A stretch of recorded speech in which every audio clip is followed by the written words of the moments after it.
Hoy, bata, anong tinitingnan mo? Hindi ako nagbibiro, sasabihin ko sa iyo, mayroon akong 10 tonelada ng pinakamataas na kalidad na Imperial Green Jade.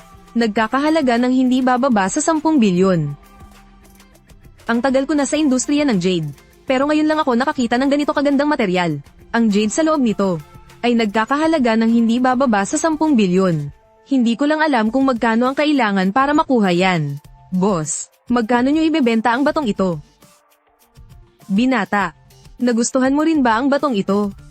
Naglalaway ako sa kanya. Marami ang naglalaway, pero iilan lang ang kayang bumili. Kaya hindi ko ito ibebenta ng buo. Hahatiin ko ito para ibenta. Boss, hindi ka pa nagbibigay ng presyo. Paano mo malalaman na hindi ko ito kayang bilhin? Isa pa, paano kung putulin mo at hindi maganda ang loob? Malaki ang lugi mo. Binata, kung bibilhin mo talaga ng buo, pwede ko itong ibigay sa iyo ng mas mura. Pero kahit papaano, dapat ganito ang halaga. 5 milyon. Hindi. 50 milyon ba? 50 milyon. Isipin mo na lang. Kung 50 milyon lang ang halaga niyan, nabili na sana yan. Hindi na sana kayo ang nakakakita niyan. 500 milyon yan. At, kahit 1 sentimo, hindi ko ibebenta. 500 milyong GLA. Masyadong malaki ang panganib sa 500 milyon. Tingnan mo ang labas ng batong ito. May ilang bitak na sa hibla pa lang. Kung ang mga bitak na ito ay umabot sa loob, ang 500 milyon ay maaaring masayang lang. Sabi ko na nga ba, 500 milyon, hindi kayang bayaran ng ordinaryong tao. Kayo, bumalik na lang kayo pagkatapos kong hiwain. Natural na Jade. Ano naman hindi magkakaroon ng bitak? Boss, minamaliit mo ba ang 500 milyon? Sige, ilipat mo na agad. 500 milyon. Hindi man lang kumurap ang batang ito. May nakatago ba sa batong ito? Hindi. Mahigit 20 na ang nakakita sa batong ito. Wala ni isa ang naglakas loob na bilhin. Ang tanging paliwanag ay nagkamali siya ng tingin. Pero, baliwala, hindi naman ako ang malulugi. Buti na lang at dumating ako sa oras. Kung pinutol niya ito at ibinenta, baka hindi na ito mabili ng 5 bilyon. Binata, ikaw ang pinakamatapang at pinakamabilis sa lahat ng mamimili na nakita ko. Nalaan nakita. Pag-isipan mong mabuti, huwag mo akong sisihin kung masira ito. Huwag kang mag-alala, boss. Kung masira ito, kasalanan ko. Hindi ako magbabago ng isip. Binebenta ko na sa iyo ang piraso. At kung kailangan mo, bibigyan kita ng libreng serbisyo sa paghiwa ng bato. Jill, ang laki ng batong ito. Mahirap itong dalhin pabalik. Bakit hindi natin ito hiwain dito mismo? Sige, pumunta na tayo sa lugar ng paghihiwa ng bato. Hayaan nating hiwain ang batong ito rito. Hindi nagtagal, kami ay dumating sa lugar ng paghiwa. Sa oras na iyon, ang mga nagtitinda ng Jade ay nagkaroon ng interes nang makita nila ang malaking bato na hihiwain. Agad silang nagkaroon ng interes. Lahat sila ay nagtipon. Ang laking bato na ito ay talagang bihira. Magkano kaya ang kailangan para makuha ito? Nakita ko na ang batong ito. Sabi ng may-ari, hindi bababa sa 500 milyon. Hindi ako nagpakatanga noon para bilhin ang ganitong uri ng material na may mataas na peligro.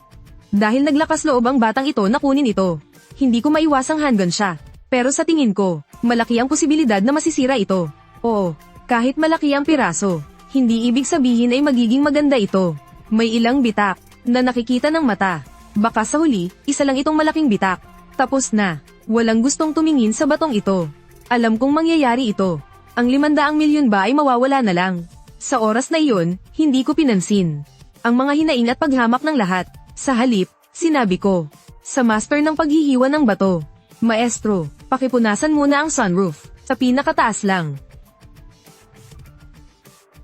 Habang ang maestro ay naghihiwa, kasabay nito ang tunog ng makina na zizez. Sa oras na ito, lahat ng naroroon, walang pinipili, ay hindi naniniwala sa aking bato. Nang akalain nilang, pagsisisihan ko ito mamaya. Sa sumunod na sandali, ang master ng pagputol ng bato, ay naglabas ng nakakagulat na tunog.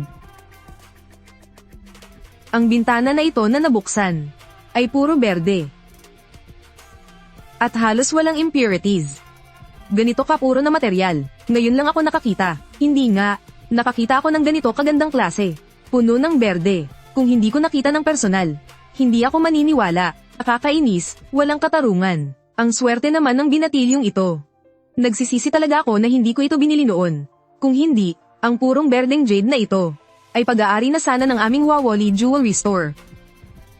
Sa sandaling ito, ang may-ari na nagbenta sa akin ng bato ay nakita ang pagkakahiwa ng ganito kataas na kalidad ng bintana. Siya ay nagulat din at hindi makapagsalita. Boss, ang ganda ng resulta sa unang hiwa pa lang. Hindi mo naman siguro babawiin ang usapan, di ba? Kung babawiin mo ang materyales ko, hindi ako papayag. Nakakainis, kung alam ko lang, ako na lang sana ang naghiwa sa bintanang ito na binuksan. Ganap na ice grade na buong berde. Napakalaki. Ngayon, ang halaga nito ay hindi bababa sa 1 bilyon. Bata, ako, si Shipot Ian, ay hindi kailanman magbabago ng isip. Ngunit dahil ako ang nagbenta sa iyo ng batong ito, mayroon akong karapatan sa unang pagbili. Ibenta mo sa akin sa 800 milyon. Boss, 800 milyon lang ang gusto mong ibayad para sa batong ito. Hindi ba't masyado ka namang nag-iisip? Hoy, bata, ang Huasheng Jewelry Store ay nag-aalok ng 1 bilyon para bilhin ang batong iyan. Anong antas ka ba, yang dihiwa, para makipag-agawan sa akin, si Nanbat Ian, para sa batong ito? Kunin ko ang 1.5 bilyon. Ang galing mo, Nanbat Ian. Nag-alok ka ng 1.5 bilyon. Kung pumalpak ang pangalawang taya, babagsak din ang inyong Keqing Jewelry Store. Ano ang pakialam mo? Ako, si Nanbat Ian, ay handang sumugal. Bata, protektahan mo ang iyong sarili. Ako ang may-ari ng Keqing Jewelry. Ang tanging may-ari, gusto ko ang material na iyan, 15. Kung hindi mo ibebenta sa akin ang aming Keqing Jewelry, hindi mo kayang kalabanin. Oh, talaga, kung ganoon, hindi ko na talaga ibebenta. Kahit mag-alok ka ng 20 bilyon, hindi ko pa rin ibebenta sa iyo. Manood ka na lang dyan. Huwag mo akong gambalain sa paghiwa ng pangalawang beses. No. Bata, ayaw mo sa puting 15 karat, pero gusto mong ipagsapalaran ng pangalawang hiwa. Paano kung matalo ka? Wala kang matatanggap, at makakaaway mo pa ang aming Keqing Jewelry. Ikaw ay isang matalinong tao.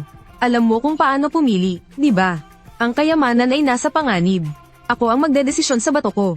Hindi mo na kailangan. Diktahan ako rito. Kung gayon, sige. Tingnan natin kung ano ang lalabas sa pangalawang hiwa mo. Sige, ipagpatuloy mo ang susunod na hiwa. Dahan-dahan mo akong gilingin sa paligid ng skylight.